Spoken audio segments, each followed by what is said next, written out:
Hello and welcome back to the lab. Today on the bench we have a tracer. No model number, no nothing. This came in with some equipment that was recently added to the lab, and given that I've been trying to get one of these for the bench for a while, I figured I'd put this one up on the bench and get this worked out. I'm going to do another video about the lot of equipment that we just pulled in from the lab. I have some serious concerns based on what was going on when we pulled this equipment out. I need to inspect everything electrically before I plug it in and turn it on and make it work. I have lots of concerns of some of the safety of this equipment, given the conditions that it was in and the way the lab was laid out. A lot of my concerns don't stem from the low voltage side. They stem from the mains side of things. There was a lot that I would not have done on the main side of things, but I'll get into that in a future video. Another thing that leads me to believe this is homegrown is this is the RF probe that came with it. There's probably just a detector diode in here. This tip is machined. Not even sure how this opens, but we have a solder wick for the ground strap. Not a bad ground strap, but it is what it is.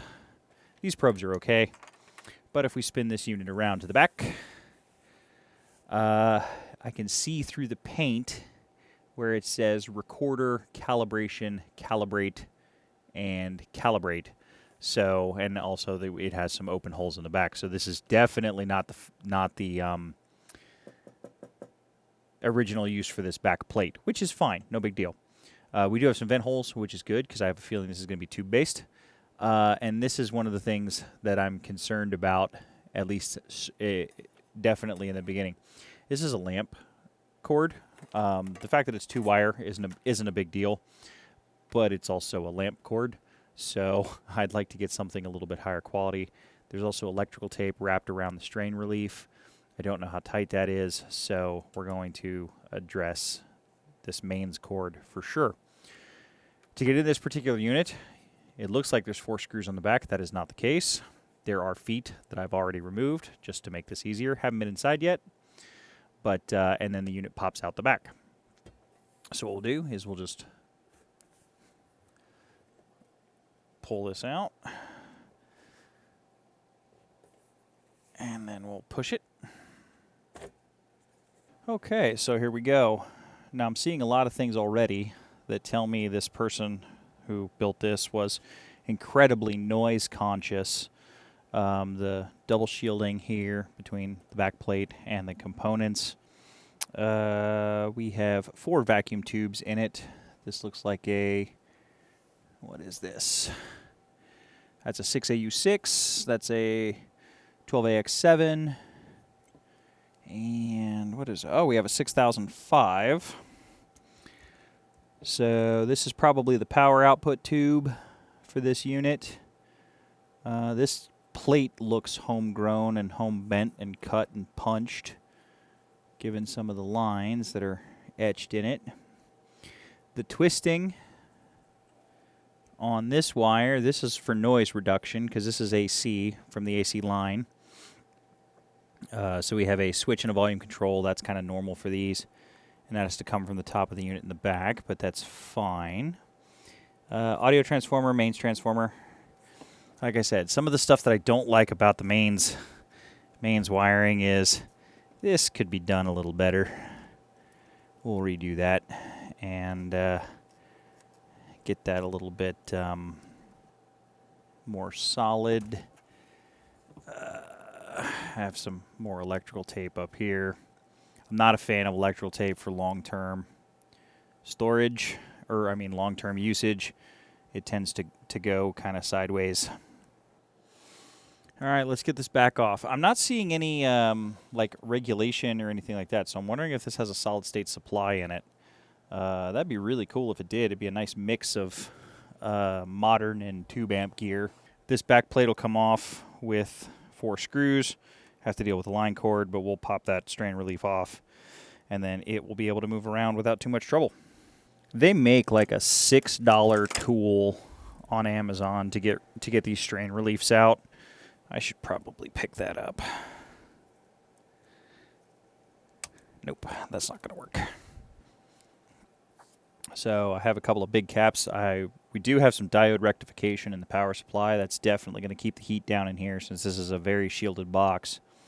So it looks like the only tubes we've got are the power pentode, or the beam power pentode for the output, the 12AX7, and the 6AU6 plus the I tube for iDisplay.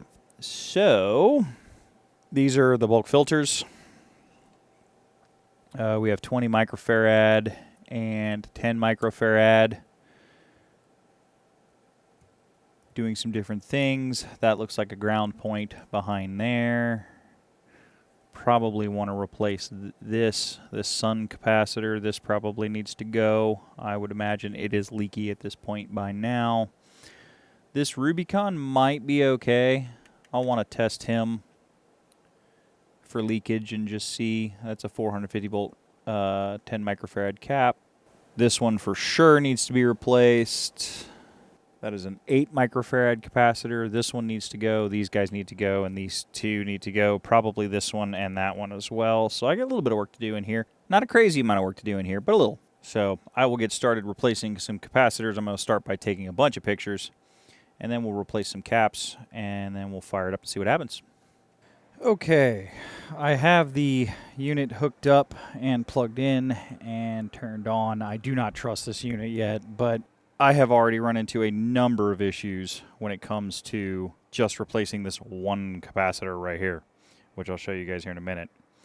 But I was looking through my capacitor stash, and I'm curious as to what these filters see. Now, this is a silicon rectified tube device, which means as soon as the power gets switched on, the B plus is going to come in, and it's going to come in real quick. And it won't get drugged down until the tubes come into emission.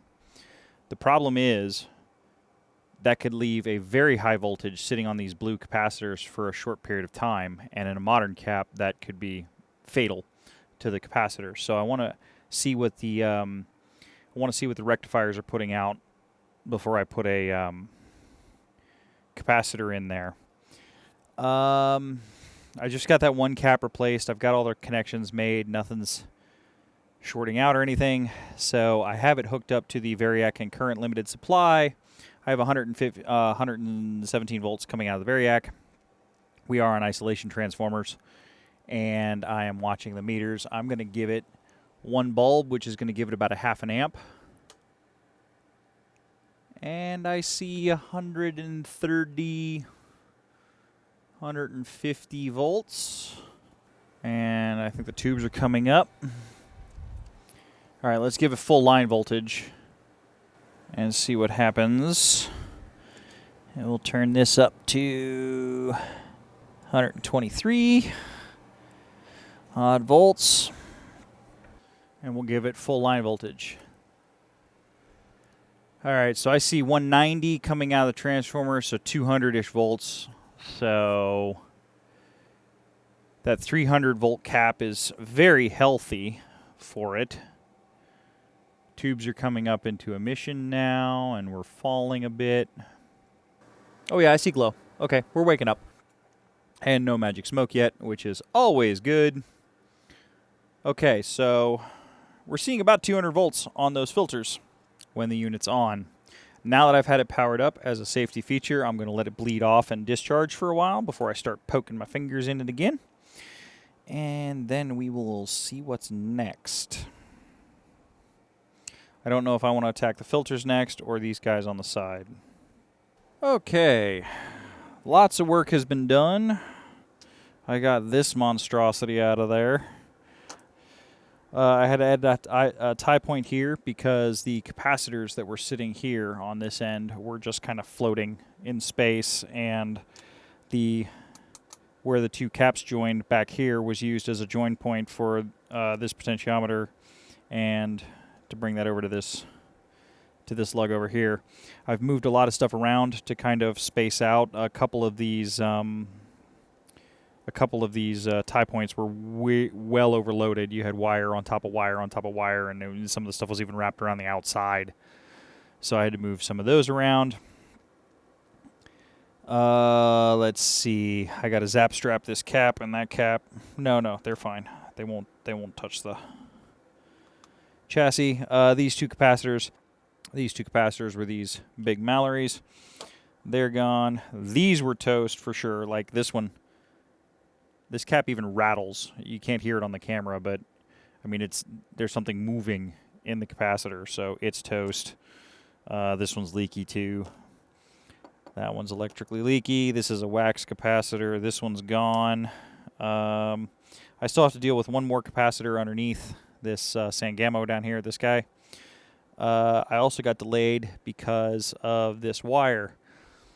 Let me go get what I have. I have a ton of this wire running around the lab. You'll notice the brand's Dorman, and we have 18 gauge. So the problem with this wire is there's no problem with it. This came from the auto parts store. This is automotive wire. Not bad. Primary wire, no problem there, and Dorman's a automotive brand. The problem with this wire for vacuum tube circuits is when I finally pulled up the data sheet, this wire is only good to 50 volts DC. Plenty for a car. Not so good for a 350 volt supply. So I needed to get some wire that was rated for 600 volts DC at 105 degrees C rated, which is what this wire is. So that kind of delayed it a little bit because I had to get some vacuum tube wire shipped in. But as always, I had to wait on the delivery, but through the magic of the camera, you guys don't have to wait at all. So, looking really good. This wire kind of tucks in because this goes from back to front. And that was the way it was in the chassis, so that is the way we will return it, probably. And see what happens from there. I'm going to get this last cap replaced. Then we're going to do a smoke test. We're going to power it up, make sure nothing burns up. I'm going to let it burn in for a while, just kind of sit on the bench and run. And then if all goes well, I will address that line cord because the line cord will be fine for a power-up test. It will not be fine for long-term usage, at least in my lab. Okay, here we go. I have the unit plugged into the isolation transformer and Variac supply. We are on the dim bulbs. We have it set to audio frequency. I have the gain all the way down. We'll set the gain to the middle, see what happens. At least get some stuff out of the speaker. And then I'm going to give it one light bulb, which should give us about a half an amp. No smoke. And we're running about 101 volts at the plug, and it came on when the tubes came in and then dimmed down. So that would be exactly what I was expecting. So let's give it full power. Here's bypass. Full line voltage, 124 volts. Yeah, just touching the audio frequency we got. So it's humming.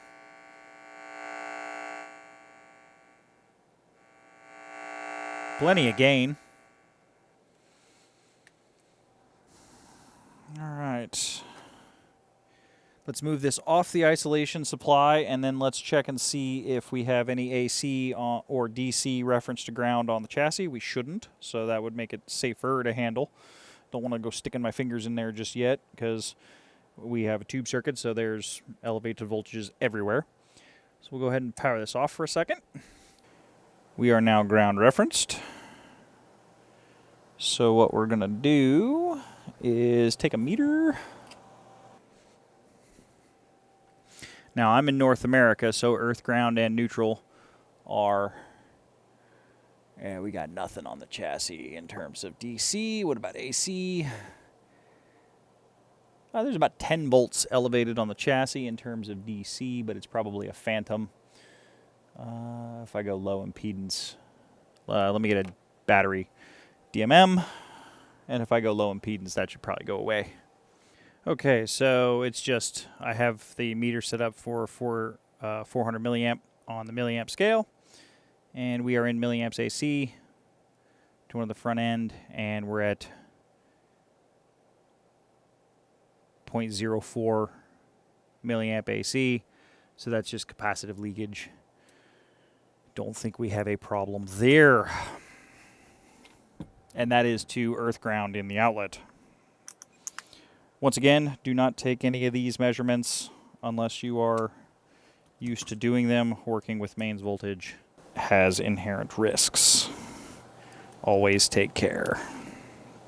Okay, I did get the line cord addressed. I have a three-prong cord on it, but as this was designed to be a floating unit, I have a way to, just like in an amplifier, float the chassis or ground the chassis with a switch. I cannot recommend anybody do this if you are uncomfortable working with 110. It was brought up in a previous video that I was being picky about a polarized cord, plugging it in and not knowing the wall outlets. Well, the truth is, in the lab, I actually wired the entire 110 side of the lab. So it was done to all appropriate code and inspected as I was doing the work. So it follows all the guidelines of my local municipality.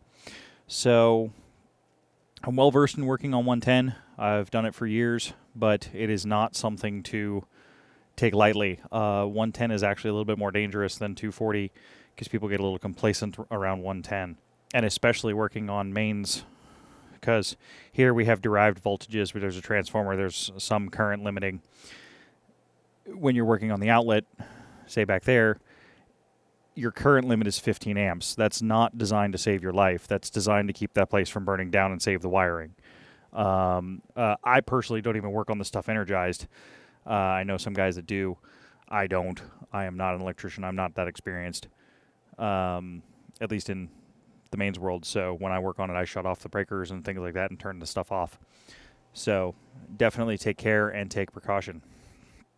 On the flip side, spin this around. It's upside down. There we go. So we're good and set. Let's go ahead and plug it in. We will set this to float. And I'll plug it in. And let's check out the features. So I'm going to turn my RF signal generator on. We'll plug this into the RF side of things.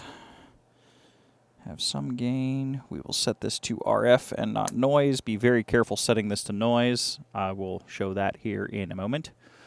But we'll do 1 kilohertz. Let's see, AM modulation at 1 kilohertz. AM 50%. And let's do 500 megahertz.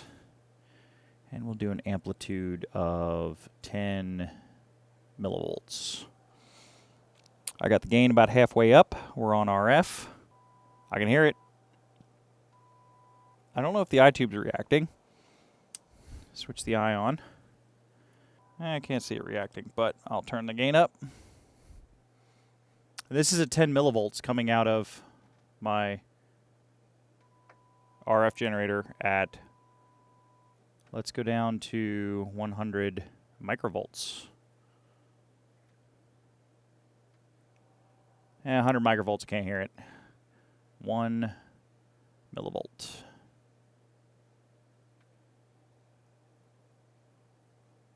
$10 millivolts.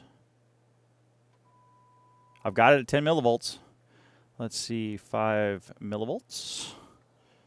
Turn my gain all the way up. I've got it at 5. 1 millivolt. Up, I can hear it. Turn the gain up. Yep, I got it. So it's very faint at 1 millivolt of signal into the tip of the probe, but I do have signals. So the diode, the detector diode in the probe is working just fine. That's cool. All right, let's see about, we know the audio section works. Let's switch it over to noise. So what the noise functions of these meters do, or these signal tracers, is they put DC across a component. Now the problem is it's kind of a decent amount of DC, given the fact that these are tube circuits. So we'll switch this over to audio, and we have nothing there. But if I kick it over to noise, 150 volts is what's coming into, and we are at full line voltage. So 150 volts is what it puts across a component. So if you have a resistor that's kind of noisy, something like that, put 150 volts across it and see if it'll make some noise. We'll see how quiet my meter is. My meter is quiet. It's not making any noise.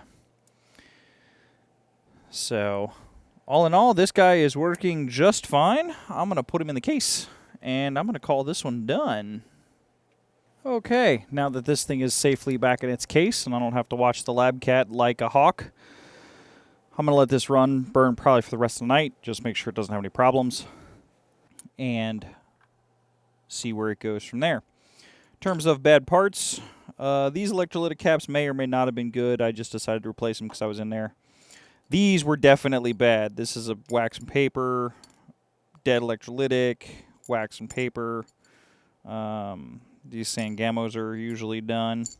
So all of these needed to be replaced before I put this unit into service. So with that, I'm going to find a place to put this on the bench, and I will see everybody in the next video.